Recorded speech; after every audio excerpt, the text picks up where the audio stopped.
You're not really 100 years old. Yes, I am. There's no way. There's no way. I didn't think I'd make it, but I did. You look great. You look wonderful. We are honoring America's heroes. Today we're honoring World War II veterans. It's the Gary Sinise Foundation partnering with American Airlines and the National World War II Museum, because we can't forget what they did. The reason we're free today here in Charlotte, North Carolina is because of what they did. I want to be like you when I grow up. Oh, I want to be like you. So 27 of them today we're taking to the National World War II Museum, the museum dedicated to their service, and I get the honor and privilege of taking them there. Soaring Valor is a gift to our World War II veterans from the American people. Isn't it a wonderful thing Mr. Gary Sinise does to make this day possible? Our president, Calvin Coolidge, says, "The nation that forgets its defenders will soon itself be forgotten." I have two sons that are veterans, and they have both been in the service almost 20 years and have been deployed 16 times. So it's so important to me to know that our country is honoring the veterans from all of the wars. Have a great trip. My uncle served in the Korean War. My dad was a World War II vet. Yeah. No. Uh-oh, collecting them. There you go. I'm going to stay right here. Thank you, Mr. Johnson. Welcome aboard, sir. Yeah, almost ready to go. Papa, where are you going? I'm going to go up here since I need any help. In honor for special flights such as today, they are doing a water cannon salute.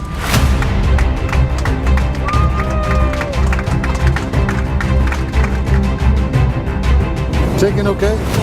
He wants a vegetarian? All right. Here's a chicken delivered by the general. There you go, sir. I got new things here on the service. First class. Here we go. Thank you. Welcome, sir. Welcome to you all. Right now, you're receiving the accolades and the recognition that you deserve. When we got off the plane here in New Orleans, that line of people, that line of grateful Americans, they weren't staged. They just want to tell you how much they appreciate what you did. I love to see your faces as you came through that gauntlet, because those are people who thanked you for your service. Thank you for your service. And that was well deserved. Marvelous. Marvelous, I'm telling you. It looked like the war just ended and they were celebrating a victory. This is our third year in our partnership with the Gary Sinise Foundation and Soaring Valor, and hard to believe this is our 11th group of World War II veterans that have come to the museum. Thank you for your service. Fabulous. It's absolutely fabulous. I couldn't imagine anything nicer happening to me. Now over 500 World War II veterans, really from all parts of the country, over the last 3 years. Best trip I ever been on, and I've been on several. These are the last of that generation, so to be able to celebrate them and honor them at the museum and do it in a very special way through this partnership is something that we all cherish here at the museum. And I think as we do more and more of these, the importance just gets amplified. Did you all get a chance to talk to some of the veterans? Yes, sir. Excellent. Rarely do you get a chance to experience history through the eyes of the people who lived it. Look up. Oh my gosh. But that's what we do here at Soaring Valor. We bring these World War II veterans in and we walk through displays with them. So today, for example, I'm standing in a display about the Battle of the Bulge. There we are. I'm laid the hurt. That was the worst battle we ever had. We lost 24,000 men in there. 24,000. And I can see pictures and I can read about what took place. But the gentleman I'm standing with fought in the Battle of the Bulge, and he was wounded in the Battle of the Bulge. I got wounded. It was in the morning, about 10 o'clock. And he tells me a story about how he was wounded, but then was taken care of by German soldiers. Both took care of me right there. The German soldiers did? They took care of you? That's what Soaring Valor is all about. You get to pay tribute to these great American heroes, our World War II veterans. You get to experience history through their eyes, and then you get to learn as a result of it. I worked on a Manhattan Project, and the goal of the Manhattan Project was to develop an atomic bomb. They needed something to shock Japan into surrendering. When I worked on the project, they said, would you document all the events that we do and photograph them? Were these pictures you took? Yeah. See, I was supposed to be in the trench, but to get a good picture, I got out, and on the last event that was so big, I was knocked down and brought to a hospital, and I was flatlined for a very short time, and he brought me back. Most people read history, you made history.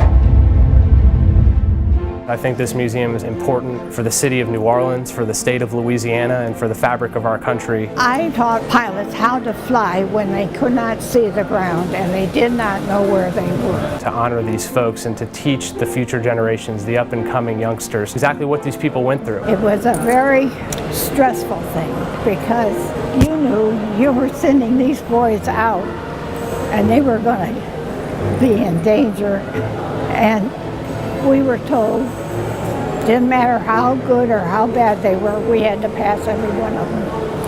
And some of the girls couldn't take that. Our brave forces must clear the sea, sweep the enemy from the air, and seize hostile beaches in order to take the battle to the aggressors. America wasn't ready for any of this. Yeah. You know, that's why we have to stay ready now, because you can't ever tell when another crazy guy is going to do what he's going to do. We took an oath to defend the flag and the republic for which it stands. There's a gentleman here who was wounded by a German. A German soldier shot him with a rifle. I got shot on a night patrol in this shoulder. And he still wears the bullet around his neck that was pulled out of his shoulder by a German surgeon. The luckiest man in the world to be here. That medic saved my life. I didn't get hit, didn't lose them limbs at all, didn't get my head busted. And I don't know, Lord just looked after me, that's all I can say. The very beginnings of this museum go back to the personal stories. The history has always been interpreted through the words of the men and women that were there. So for 10 years we had 5 historians on the road collecting stories. We still have 2 full-time people to this day, one of them funded by the Gary Sinise Foundation, dedicated to that effort. That's what we eat out of, and I brought mine home. I brought the silverware. We really put the human experience front and center. Still got it. I still got it. Just like that. All the silverware with it too. It's always been the central piece of who we are. You see that picture where it says Yang? Betty Grable, yeah. That Betty Grable, yeah, she was the favorite. Don't sit under the apple tree with anyone else but me. Anyone else but me. Anyone else but me. No, no, no. Don't sit under the apple tree with anyone else but me. Till I come marching home. So many men, so little time. I'm in heaven. Can you take a picture with us? Oh, yeah. Here we go. Cheek to cheek. What is over? We're headed home. Well, it was a privilege being with you this last 3 days. Yeah. You were a hero, man. I'll tell you. Yeah. A+, 5-star. It's been a pleasure. Been a great trip. Appreciate it. Come on in.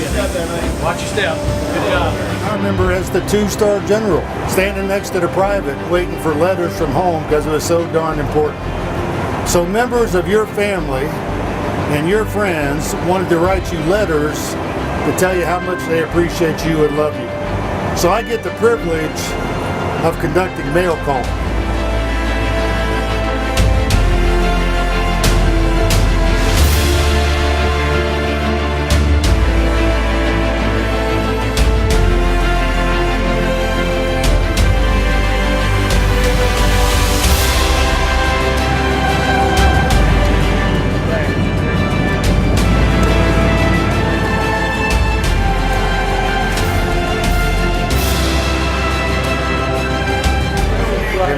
Good job. God bless you, sir. I love you.